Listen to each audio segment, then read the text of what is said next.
ഗുരുവായൂരപ്പ ഭഗവാനെ, ഇത്രയും ഭാഗ്യം എനിക്കുണ്ടായത് നിന്റെ കാരുണ്യം കൊണ്ടാണ്. പക്ഷെ ഇപ്പൊ ഒരു പീറച്ചെറുക്കന്റെ മുൻപിൽ ഇതിനും മാത്രം ഇപ്പൊ ഇവിടെ എന്താ ഉണ്ടായത്? മാധവക്കുട്ടി ഞാനും കുട്ടിക്കാലം മുതൽ ഒരുമിച്ച് കളിച്ചു വളർന്നവരാ. അവൾക്ക് എന്നെ ഇഷ്ടാ. എന്താ, എനിക്ക് അവളെ വിവാഹം കഴിക്കാനുള്ള യോഗ്യതയില്ലേ? എടാ, ഗുരുവായൂരമ്പലത്തിൽ 90 ദിവസം ഭജന വരുന്ന ഭഗവാൻ കനിഞ്ഞേലിക കുഞ്ഞ എന്റെ മകൾ മാധവിക്കുട്ടി. കടലിനക്കരെ പോയി 10 പുത്രനുണ്ടാക്കിയെന്ന് വെച്ച് കാട്ടുപറമ്പിൽ ശങ്കരന്റെ മകൻ ഞങ്ങൾക്ക് കനക്കട്ടിയൊന്നുമല്ല. തടി കടാക്ക ഇറങ്ങി പൊടയിറക്കാ. അത്ര പെട്ടെന്ന് കേടുവരുന്ന തടിയൊന്നും അല്ലത്. കാട്ടുപറമ്പിൽ ശങ്കരന്റെ മകൻ പണം ഉണ്ടാക്കിയിട്ടുണ്ടെങ്കിൽ അത് കള്ളക്കടത്ത് നടത്തിയും കൊള്ളപ്പലിശയും കടം കൊടുത്തൊന്നുമല്ല, അധ്വാനിച്ചിട്ടാ. പണ്ട് എന്റെ അച്ഛനും മുത്തച്ഛനും ഒക്കെ നിങ്ങളുടെ തറവാട്ട് തിരുമുറ്റത്ത് വന്ന് പഞ്ചപുച്ഛമടക്കി നിന്നിട്ടുണ്ടാവും. ഇന്ന് കാലം മാറി കാരണവരെ. കാട്ടുപറമ്പിൽ ശങ്കരന്റെ മകൻ ഗോപിനാഥൻ നെല്ലിപ്പറമ്പിലെ മാധവിക്കുട്ടിയെ സ്വന്തമാക്കിയിരിക്കും. നിങ്ങൾ ഭജനമിരുന്ന അതേ ഗുരുവായൂരമ്പല നടയിൽ വെച്ച് തന്നെ അവളുടെ കഴുത്തിൽ ഞാൻ താലി കെട്ടിയിരിക്കും. തടയാൻ നിങ്ങൾക്ക് ധൈര്യമുണ്ടോ? ഒരുമ്പെട്ടവനെ, നീ കെട്ടുവല്ലടാ? കെട്ടും. തടയുന്നവരെ കെട്ടിക്കുകയും ചെയ്യും. Okay sir. Super, thank you.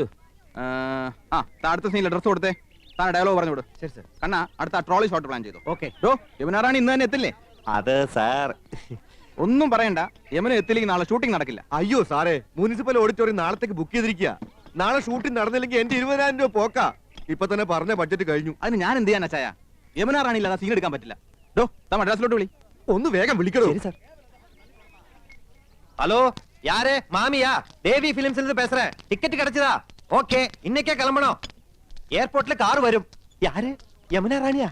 Okay, Yamuna ராணியா? Hello, room arranged. ஓ, என்ன முடிஞ்ச இங்கிலீஷா? ഓക്കെ. എന്താടോ ഇന്നെത്തും, പക്ഷെ ഒരു പുഴുവാണ്. താനൊന്ന് തുപ്പടോ. പാലക്കാട് കോക്കേഴ്സ് ഇന്റർനാഷണൽ റൂം അറേഞ്ച് ചെയ്യണം. കർത്താവേ, സൂട്ട് റൂമിന് ദിവസം 4,000 രൂപ വാടകയാ. പോരാത്തിന് അങ്ങോട്ടും ഇങ്ങോട്ടും 60 കിലോമീറ്റർ വണ്ടി ഓടണം. അല്ലെങ്കിൽ ഈ നാട്ടും പുറത്ത് തന്നെ ഒരു വീട് അറേഞ്ച് ചെയ്താൽ മതി. കുഴഞ്ഞു. ഇനി എന്താ സാർ ചെയ്യാ? അതൊന്നും എനിക്കറിയണ്ട. നാളെ ആർട്ടിസ്റ്റ് എത്തിയിരിക്കണം. Sir ready. എടോ, യമുന റാണി ഇംഗ്ലീഷല്ലേ സംസാരിച്ചത്? തനിക്ക് മനസ്സിലാകാഞ്ഞിട്ടാ. ദിവസവും കരിക്കും വെള്ളം വേണം നട്ടത്തിൽ അവർ കോക്കനട്ട് എന്ന് പറഞ്ഞത്. താൻ കോക്കേഴ്സ് ആവും ധരിച്ചതില്ലേ? അത് വിടച്ചായ. ഇംഗ്ലീഷ് അങ്ങോട്ട് പറയാൻ അറിയില്ലെങ്കിലും ഇങ്ങോട്ട് പറഞ്ഞു കേട്ടാ എനിക്ക് മനസ്സിലാവും. ഇന്റർനാഷണൽ ഹോട്ടൽ അങ്ങ് വിട്. ഒരു വീട് ഈ കുഗ്രാമത്തിൽ എവിടെ കിട്ടാനാ? അഥവാ കിട്ടിയാൽ തന്നെ അത് യമുന റാണിയുടെ സ്റ്റാറ്റസിനനുസരിച്ച് ഫർണിഷ് ചെയ്യണ്ടേ? ഞാൻ അന്നേ പറഞ്ഞതാ, വല്ല മഞ്ജു വാര്യരെയോ ദിവ്യ ഉണ്ണിയോ ഇട്ടാ മതിയെന്ന്. സമ്മതിക്കണ്ടേ? അപ്പൊ ദക്ഷിണേന്ത്യയിലെ സൂപ്പർ ഹീറോയിൻ തന്നെ വേണം. പോപ്പിലൊരു ഡയറക്ടർ. എന്തെങ്കിലും പറഞ്ഞോ? ഇല്ല സർ. നമുക്ക് നോക്കാം. ഇത് മുകേഷ് പറയണം. കേട്ടാൽ അത് മതി പാക്കപ്പ് വരാൻ. ഒരു വീട് കണ്ടെത്താൻ നോക്കൂ. ചെല്ല് വേഗം സാർ. എസിയും ഫ്രിഡ്ജും കുന്തവും കുറച്ചക്കറും ഒക്കെ ഞാൻ എവിടെ പോയി ഉണ്ടാക്കാനാ? പണം കൂടുതലായി ഈ ചെറുത്താൻ എന്റെ പള്ളിക്ക് പിടിക്കും. എവിടെയാ ലൊക്കേഷൻ മാനേജർ?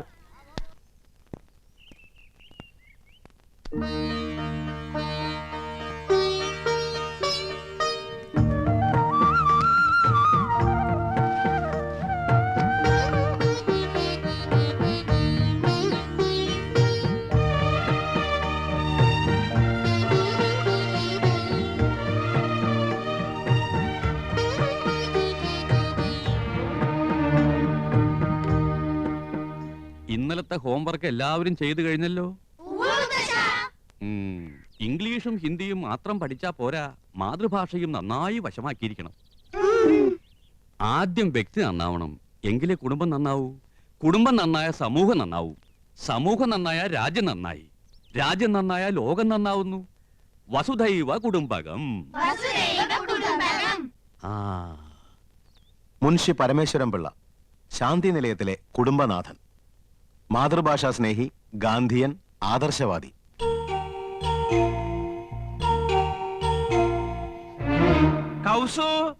മുൻഷിയുടെ മൂത്ത മകൻ നന്ദകുമാർ, ഹിന്ദി അധ്യാപകൻ, ശുദ്ധനാണ്, ഭാര്യയോട് അമിതമായ സ്നേഹം.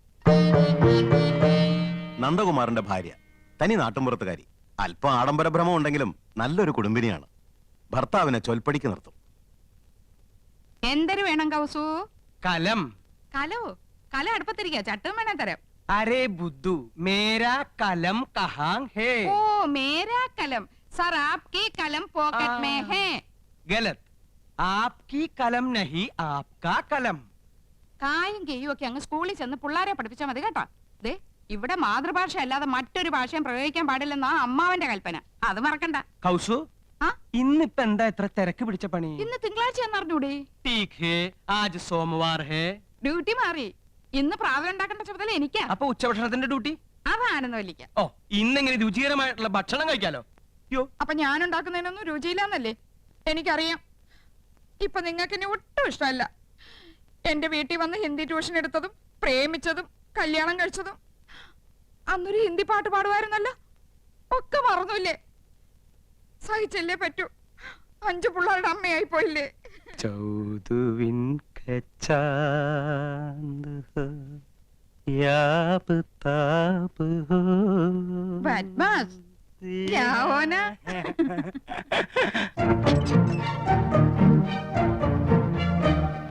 മുൻഷിയുടെ രണ്ടാമത്തെ മകൻ കൃഷ്ണകുമാർ ഒരു സിനിമാ നടനാകണമെന്നായിരുന്നു മോഹം. പക്ഷേ ഇപ്പൊ കോടതിയിൽ ഗുമസ്തൻ. കൃഷ്ണകുമാറിന്റെ ഭാര്യ നാട്ടുംപുറത്തുകാരി, പൊങ്ങച്ചക്കാരിയാണ്. 10ാം ക്ലാസ് വരെ പഠിച്ചു എന്നൊരു ഹുങ്കുമുണ്ട്. ഒന്ന് നിർത്തണുണ്ടോ? അമ്മാവൻ അപ്പുറത്തുണ്ടെന്ന് മറക്കണ്ട. ഏത് നേരം ഒരു ചൂളോടി. ഇത് ഏത് പാട്ടാണെന്ന് നിനക്കറിയാമോ? ആ, എനിക്കറിയില്ല. ആനന്ദവല്ലി നീ തന്നെയല്ലി പ്രേമമെന്തെന്നതെന്നോട് ചൊല്ലി. മതി. എല്ലാ സിനിമയും പോയി ഒറ്റയ്ക്ക് കാണും. ഞങ്ങള് 3 ഭാര്യമാര് കൂട്ടിലടച്ച കിളികളെ പോലെ ഇവിടെ കഴിഞ്ഞോളാം. എന്നാ ഭാര്യയും കൂട്ടി ഒരു സിനിമ, ഒരു ബീച്ച്, ഒരു പാർക്ക്, ഒരു ഹോട്ടൽ, ഒരു സ്റ്റൂള്. കണ്ണും പരട്ടം കാണാൻ പാടില്ലാത്ത നീ എങ്ങനെ ഒരു സിനിമയും ഒരു ബീച്ചും ഒരു പാർക്കും കാണുന്നത്? ഇപ്പൊ കാണാമോ? ഈ കണ്ണട മാറ്റാറായെന്ന് വിചാരമല്ലോണ്ടോ നിങ്ങൾക്ക്? 3 മാസം മുമ്പല്ലേ ഇത് മാറ്റിയത്? അവർ കുറഞ്ഞു. ഒരു കോണ്ടാക്ട് ലെൻസ് വാങ്ങിത്തരാൻ തോന്നിയില്ലല്ലോ. ഒരു കോണ്ടാക്ട് ലെൻസ് പോരല്ലോ ആനന്ദം, 2 വേണ്ടേ? ഓ, തമാശ മതി. എനിക്ക് വേറെ പണിയുണ്ട്. അറിയാം, ഇന്ന് നിനക്കല്ലേ ഉച്ചഭക്ഷണത്തിന്റെ ഡ്യൂട്ടി. കാലാകുമ്പോ കയ്യും കഴിയും വന്നിരുന്നാ മതിയല്ലോ. അതെങ്ങനെയാ ഉണ്ടാവുന്ന അറിയോ? 3 പെണ്ണുങ്ങൾ അടുക്കള കിടന്ന് നരയിക്ക. വിറക് കത്തിച്ചും അമ്മിയിലരച്ചും കല്ലിലാട്ടി ഒക്കെ മടുത്തു. എന്നാ ഭാര്യമാരല്ലേ, അവരുടെ അധ്വാന ഭാരം ഒന്ന് കുറയ്ക്കാൻ ഒരു ഗ്യാസ്, ഒരു മിക്സി, ഒരു ഗ്രൈൻഡർ, ഒരു ഫ്രിഡ്ജ്, ഒരു... എന്നാ തുച്ഛശമ്പളക്കാരായ ഭർത്താക്കന്മാരല്ലേ ചെലവ് കുറക്കാൻ വേണ്ടി ഒരു സാരി, ഒരു മാല, ഒരു വള, ഒരു കുട്ടി, ഒരു നേരത്തെ ആഹാരം, ഇതൊക്കെ മതിയെന്ന് നിങ്ങളും വിചാരിച്ചില്ലല്ലോ. ദേ, നിർത്തണുണ്ടോ? എന്നെ കൊണ്ടൊന്നും പറയിക്കണ്ട. ഞങ്ങൾ 3 പെണ്ണുങ്ങളിൽ നിന്ന് പുകയ്യ.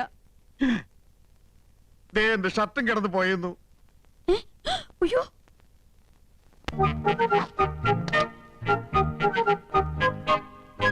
ഇത് വിക്കും. മുൻഷിയുടെ 3ാമത്തെ മകൻ ഗോപകുമാർ, ആയുർവേദ മെഡിക്കൽ റെപ്രസെന്റേറ്റീവ്. സരസൻ, വാചാലൻ. ഗോപകുമാറിന്റെ ഭാര്യ 4ാം ക്ലാസ് വരെ പഠിച്ച ഈ നാട്ടുമ്പുറത്തുകാരിക്ക് ഇംഗ്ലീഷ് ഭാഷ ഒരു ദൗർബല്യമാണ്. അർത്ഥമറിയാതെ സ്ഥാനത്തും അസ്ഥാനത്തും അത് പ്രയോഗിക്കും. ചായ ഡിസ്റ്റർബ് ചെയ്യരുത്.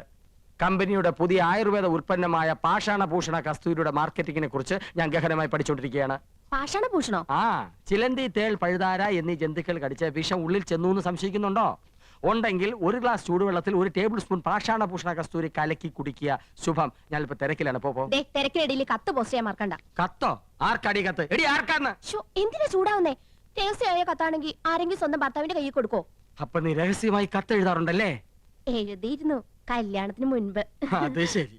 2 പിള്ളേരുടെ തള്ളയായ ശേഷമാണോ നീ സത്യം എന്നോട് തുറന്നു പറയുന്നത്? നിന്നെ ഞാൻ ഡൈവേഴ്സ് ചെയ്യും. അയ്യോ, പ്രേമലേഖനൊന്നുമില്ല. പിന്നെ എങ്ങനെ സൗന്ദര്യം വർദ്ധിപ്പിക്കാന്നുള്ള വംതിയിലേക്കാ രഹസ്യം എഴുതിയിരുന്നത്. അതാണോ? ഇനി എന്നെ ഡ്രൈവേഴ്സ് ചെയ്യോ? അയ്യോ, ഇല്ല ഇന്ദു മതി, ഇംഗ്ലീഷും മതി. താങ്ക്സ്. ഈ കത്ത് വീട്ടിലേക്കാ. ഇക്കുറി വിഷുവിന് ഞാൻ വീട്ടിലേക്ക് ചെല്ലാന്ന് അറിയിക്കാനാ. വിഷുവിന് നീ വീട്ടിൽ പോകുന്നില്ലേ? ചെയ്ത് മോശമല്ലേ ഇന്ദു? ചേച്ചിമാരും പോണില്ല. ആ. അമ്മാവനെ ഒറ്റയ്ക്കാക്കിട്ട് പോണ്ടാന്ന്. കഴിഞ്ഞ ഓണത്തിന് നീ പോയില്ല. ഈ വിഷുവിനെങ്കിലും ഒന്ന് പോയി കിട്ടുന്ന വിചാരിച്ചേ. ആഹാ, അപ്പൊ ഞാൻ പോയി കിട്ടണല്ലേ? മനസ്സിലിരിപ്പൊക്കെ ഞാൻ അറിയുന്നുണ്ട്. ഒരു റെപ്രസെന്റേറ്റീവ്. റെപ്രസെന്റേറ്റീവ് അല്ല ഇന്ദു, റെപ്രസെന്റേറ്റീവ്. രണ്ടും ഒന്ന് തന്നെയാ. ആണ്.